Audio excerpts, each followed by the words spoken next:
Welcome to Scoop World Orders Purdue week. It is go time for the Bucks as the stretch continues. This October to remember is going to be something else. We're through the first leg of the race, the 4-leg race, and then we've got Purdue.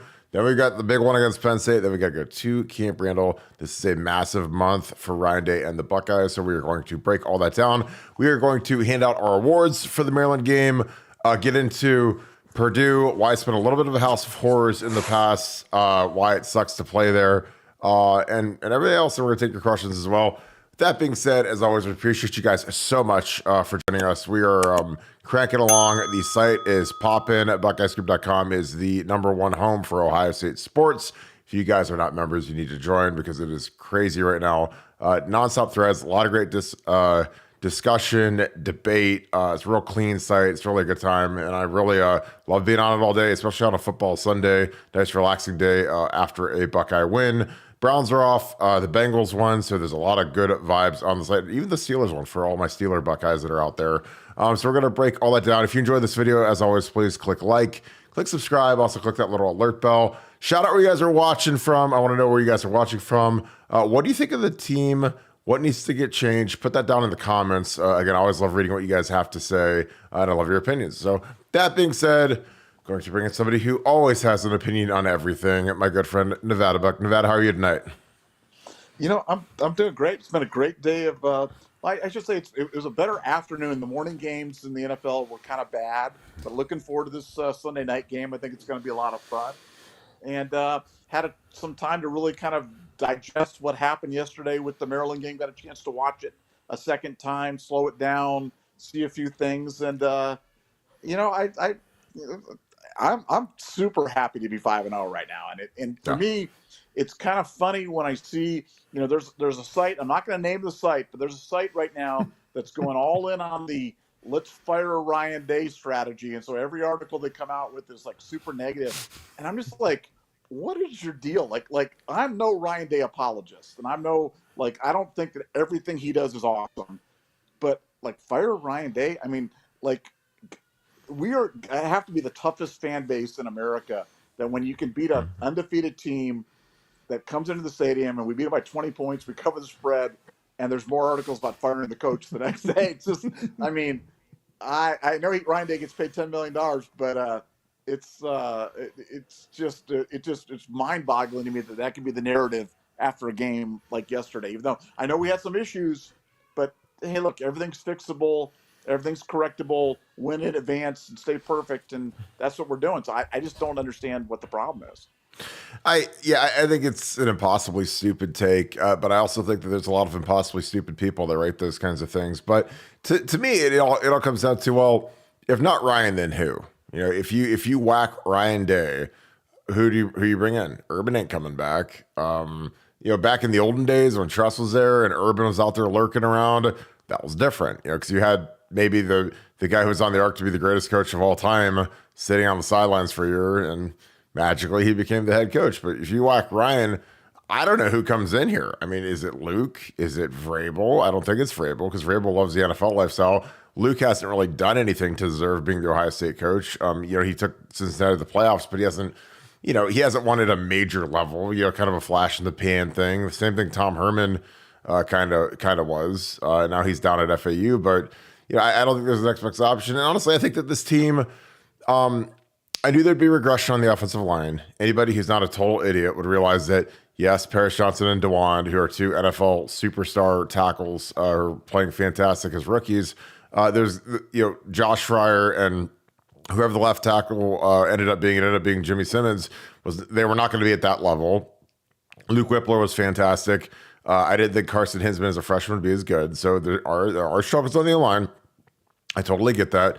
But that being said, still undefeated, still rolling along, and I think that there's a lot of positive stuff. Now, are we great in short yardage? No, but we weren't great when we had Paris and DeWand and Nick Petit-Frere and Thayer. In 2021, people all whined about short yardage because we had too many tackles playing. In reality, it's more that our scheme just sucks. You know, I'm just being real. You know, we do everything the hardest way possible. I watch teams that have inferior talent convert consistently. Then you sit on Sunday and you watch Jalen Hurts convert every single fourth and short during their little sneak deal that they do, and other teams are starting to copy that.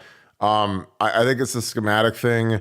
I think that if you're not great if you don't have dominating interior linemen, Donnie Jackson should be that, but he's just not playing like that right now.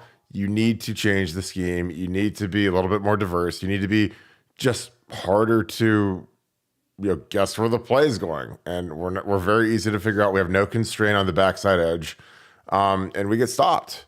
So if our guys aren't great at getting a push in the middle, you got to go to the edge. You got to throw it to Marvin. You got to throw it to Mecca. You got to figure out something to start converting some of these because again, we haven't played a great team yet. Notre Dame, kind of showed themselves last night. They got smashed by Louisville. I think that they're going to hit tailspin mode because they already lost to us. They lost to Louisville. They're going to lose USC this Saturday at home. So I don't know I think Notre Dame's going to end up with 4 or 5 losses just because I don't think they're very good. And I think that we got them at a time when they were a top 5 team, but I didn't think they were a real top 5 team. Nevada, what would you do? Again, we always go back and forth this offensive coordinator mode to help the short yardage deal out because we don't get a great push on the inside. We're not great at combo blocks. What would you do? I mean, honestly, I would go 3 or 4. I would make 3 or 4 wide your base formation.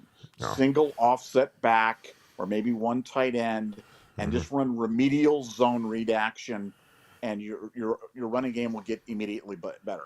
It just, yourself as an All-American right tackle there, no matter how good you are, when your head's up against a good football player, like not some guy from Youngstown State, but a guy from Michigan State or a guy from Michigan or Indiana or whatever it is, no matter how good you are, you're not going to just blow that guy off the ball one-on-one and just run him into the thing like Michael Orr in the blind side and run him into the stands.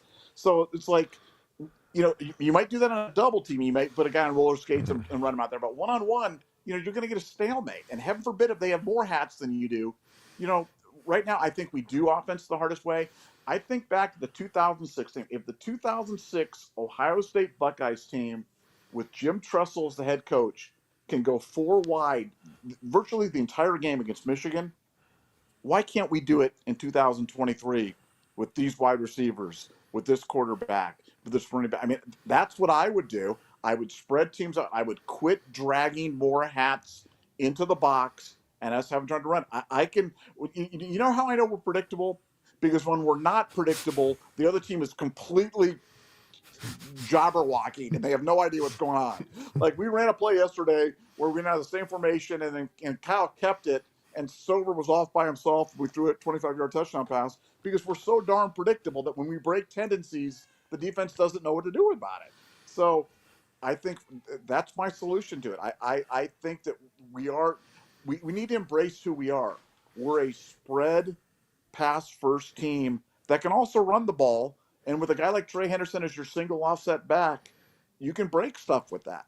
But that's what I do. I play to our team strengths. I think it would help Kyle McCord see the field better. I think it would help these offensive linemen not run into these mass fronts. And I would think it would help us make offense a little bit easier because I agree with you 100%. I think we're doing it the hardest way possible right now.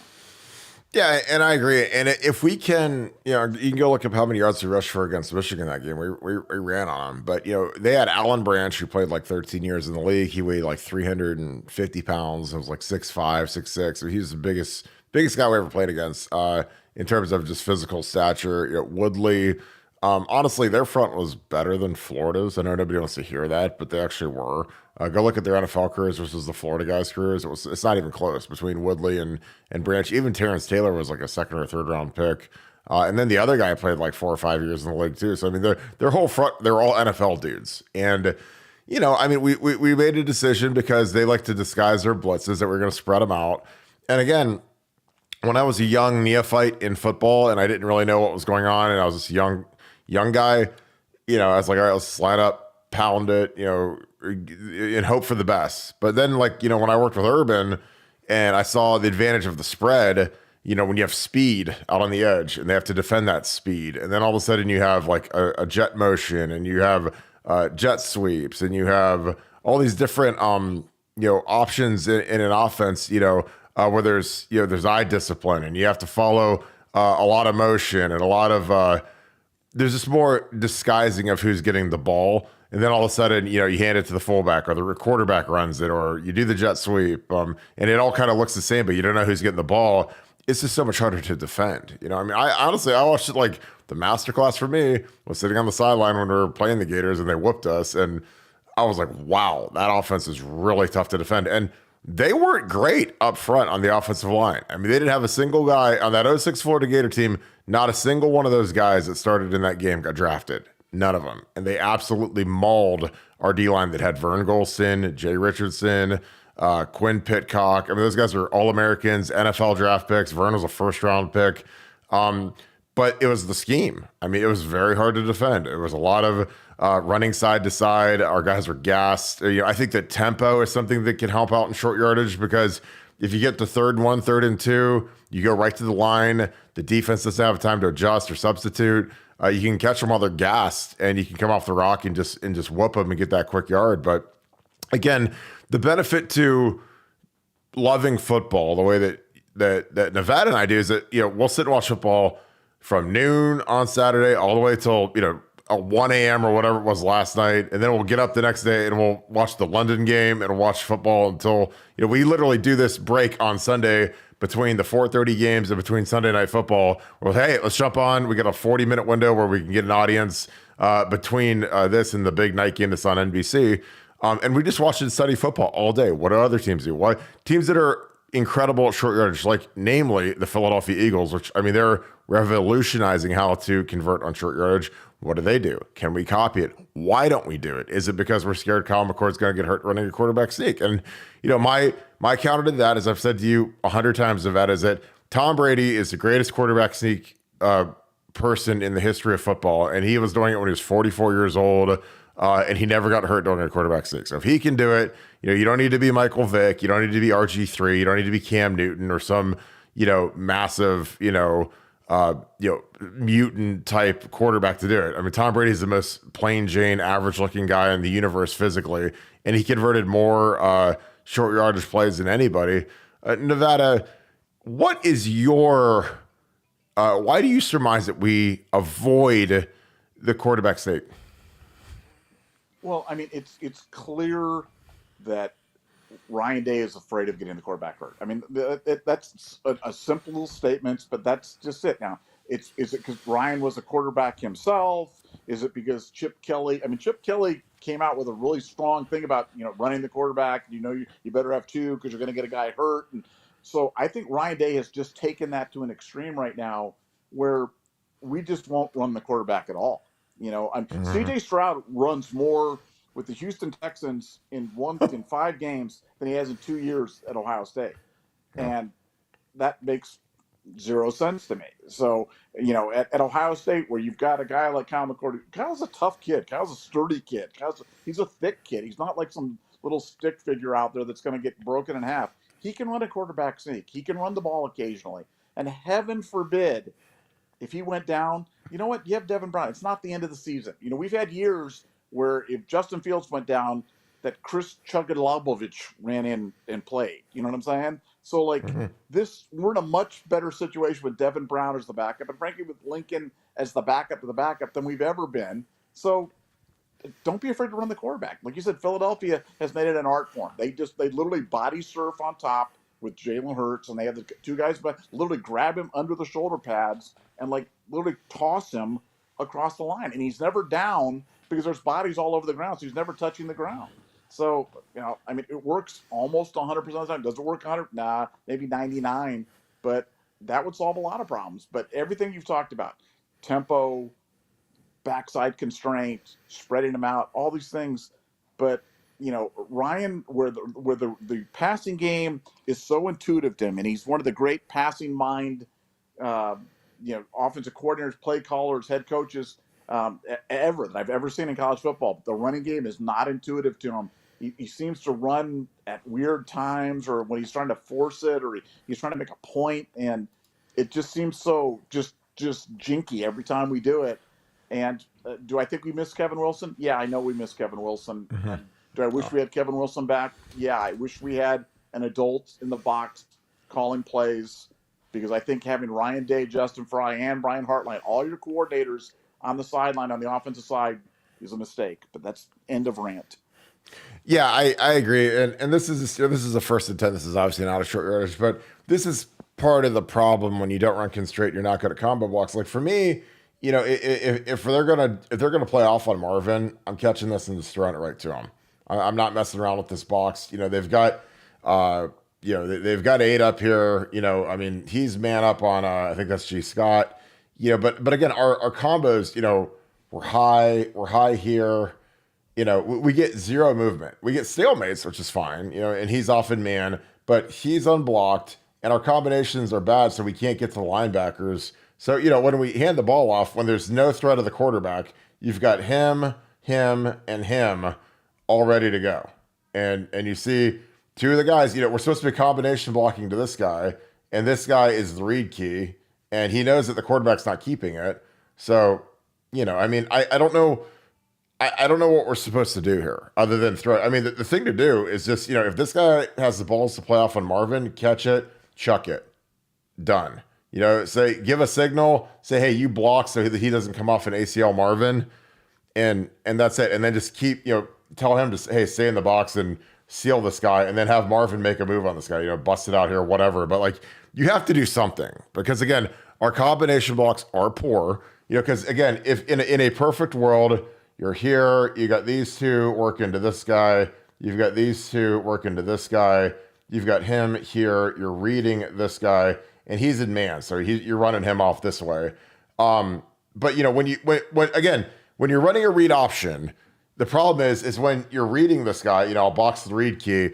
If you never pull it, and again, this is a correct read. I mean, he does not crash down and take the running back, so but he knows that this guy's not taking. He knows Kyle's not taking it, so. He sits right there, and as soon as it's handed off, he's making the tackle for a gain of a yard. So, again, I just think that when you've got that box like that, you have to help the play out. Because that play is dead before it arrives. Even if you combo block perfectly, you still have that end sitting there right on the line of scrimmage to tackle the back. And I mean, I don't know. Like again, this that was not a good front. They've had good athletes, but that's not Michigan. That's not the teams that we're going to see potentially in the Big Ten championship. Teams that are going to see in the playoffs. And I think when they're loading up the box and they know they're expecting run, you're predictable. You do run. I think you got to get Marvin involved. I think you have to call a smoke screen. Again, I think that's a nice easy throw. It's another target for Marvin or Emeka. I like Emeka in this a lot better because he's shiftier.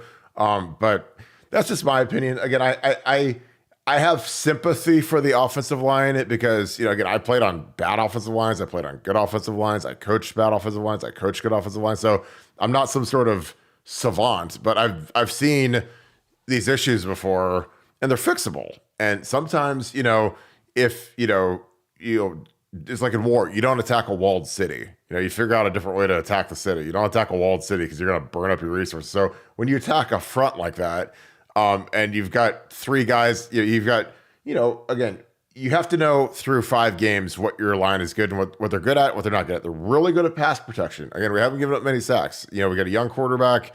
Sometimes he's a little skittish back there. So he took a couple bad sacks this past week. But in general, the pass pros have been pretty good. So that's a strength. Run blocking, work in progress. So I think you just got to keep grinding these guys in practice, keep working the combination blocks. Again, I think that what they did in training camp was a travesty to these guys, the way they were rotating them through multiple huddles, 3 different huddles, left and right side. So they had zero chemistry starting the season.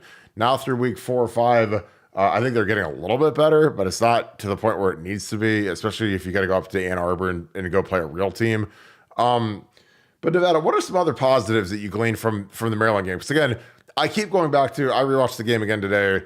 Like Josh Proctor is just playing out of this world good. I mean, there aren't many guys I'd be happier for to become an All-American, get a tree in Buckeye Grove than that kid, just because he's on that trajectory. If he can keep it up and keep that consistency and keep making those big splash plays. Because again, he's not calling him Malik Hooker. Malik Hooker was a first-round pick, best ball hawk safety that I think I've ever seen for that 1 year. But he's making those kinds of plays, those impact plays. He's ferocious in the running game. He got that timely pick 6. what are some other things that are really standing out for you? Because again, like Proctor and Ransom were two of the top four guys on the field yesterday, in my opinion. But I'd love your thoughts on that. Well, let's draw a contrast between if we're looking for, okay, have we improved, or is this version of the Buckeyes better than last year's? Just think about last year's Maryland game. Okay, similar Maryland team, played against them, gave up a ton of points, couldn't stop them, had problems with them all day. This year, defensively, I mean, the defense won the game. The defense gave up that one, short field touchdown. They gave up another touchdown at the beginning of the second half, and then a field goal. And other than that, stopped them near the goal line, stopped them on fourth down, had two interceptions, had an interception for a touchdown. I mean, just made big plays after big plays. And to me, that's like the biggest difference between the Ohio State between 2023 and 2022. And now going to the offense, man, you've got the deepest Ohio State receiver room that we've ever had. We've got dudes all over the place. You've got Carnell Tate, who is the next great one, and we all know that. We've all seen this story before. I mean, you've got Fleming, you've got Marvin, you've got Emeka, you've got Brandon Ennis, you've got Jaden Bowden. I mean, you've got guys coming out the yin yang. Why wouldn't you just put them out there in the field? Let's just terrify the opposing teams. And that, like you said, that doesn't mean you can't run. You guys ran for a ton of yards against Michigan in 06, running four wide. Because you can still run out of that. That's not like we're not abandoning the run.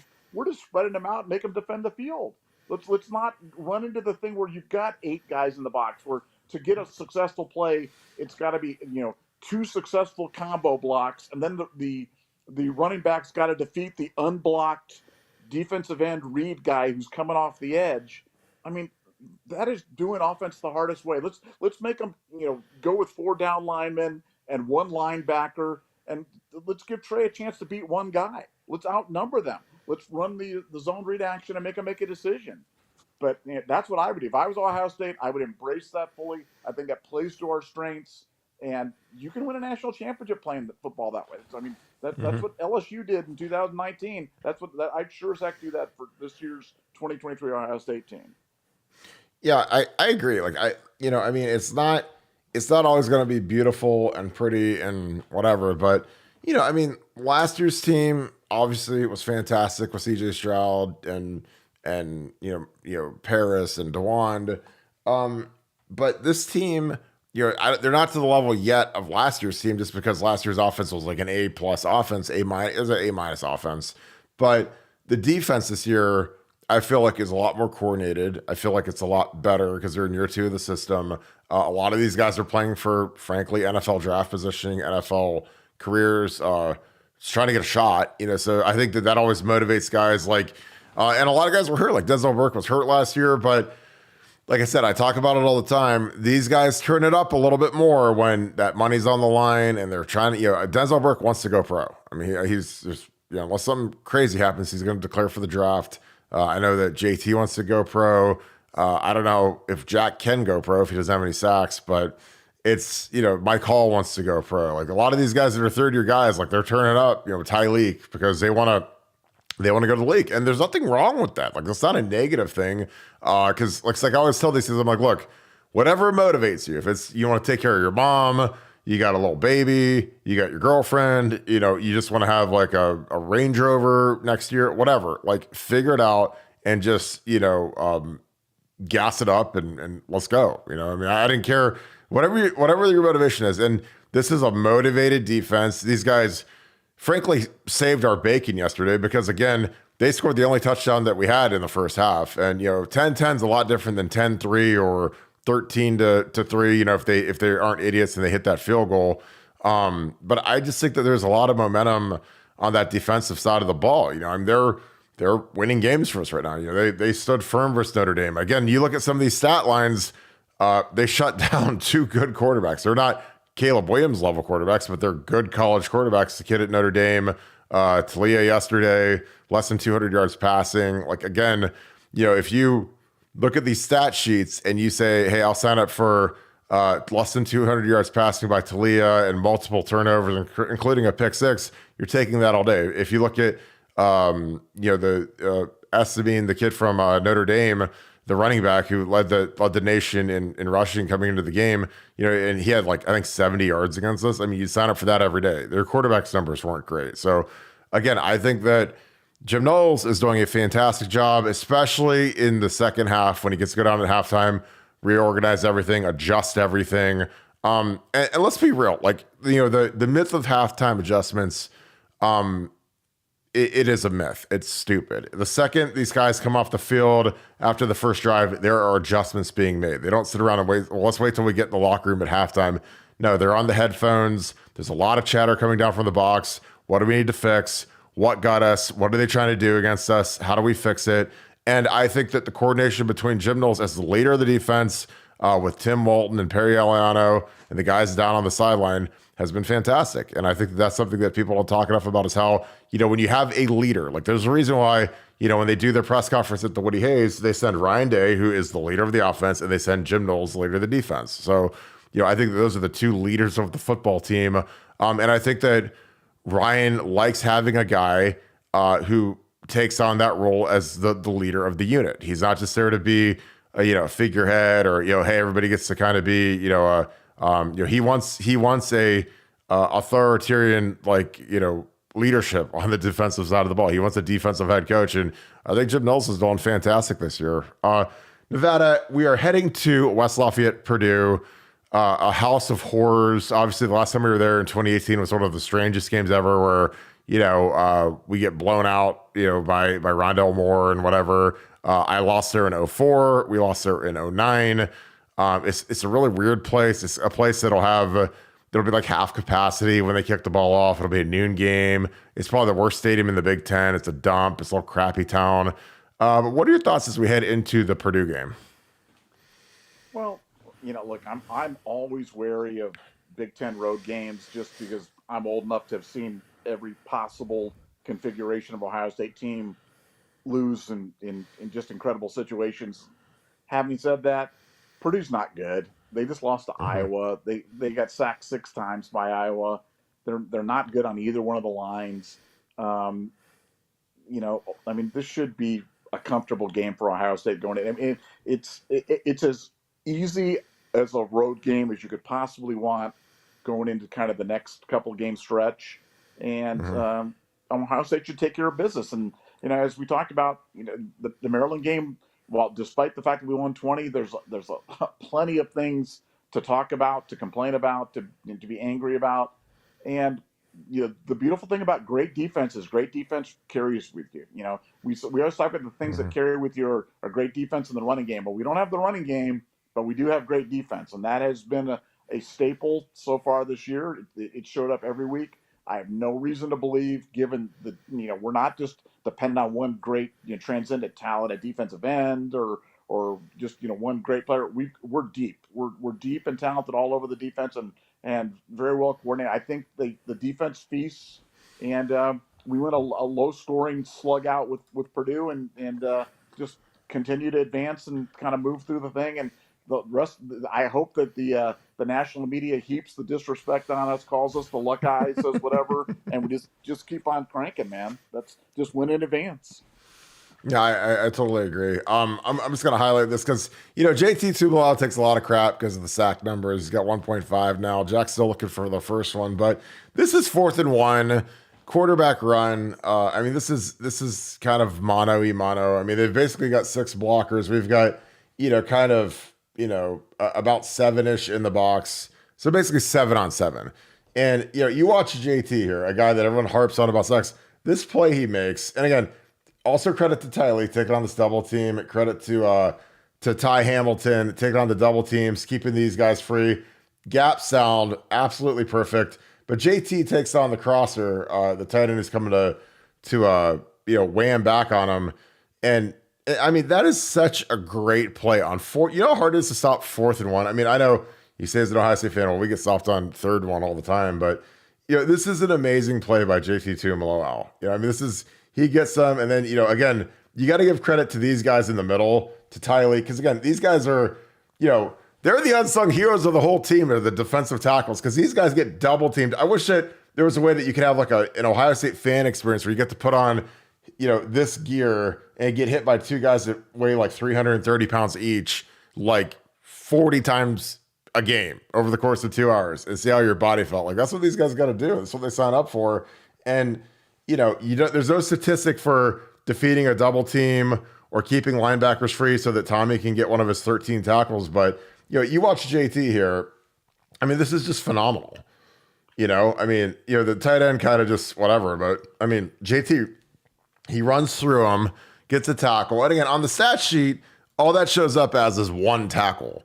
But in reality, to me, tackles aren't all the same. Like when it's 4th and 1 and you split through a tight end, you get the quarterback down on the ground, the offense gets to come out, the stadium's electrified because we stopped them on short yardage. When they have, and it was a good call. I mean, it's a good call by Mike Locksley. Of course, you want to go for it on the road because you're kind of going for broke when you're playing Ohio State. But I just think that is something that people don't see enough of. People are obsessed with sacks and statistics, and again, and that's fine or whatever. But those are the kind of plays that you watch those and you see through the course of the season what turns the tide. Like that play and Josh Proctor's play where he got the pick six and he was able to get it in the end zone. Those are plays that change seasons. I mean, I've seen that Michigan game with Malik Hooker, man, when we look dead to rights, man, and he gets a pick six. Jerome Baker matches the quarterback's hand. The ball goes popping up the air, and Malik comes down with it, runs it back to the end zone. Like that electrified the whole stadium, and we were like a cadaver at that point. So there's just certain moments that you just have to like take into account when you see big time players do stuff like that.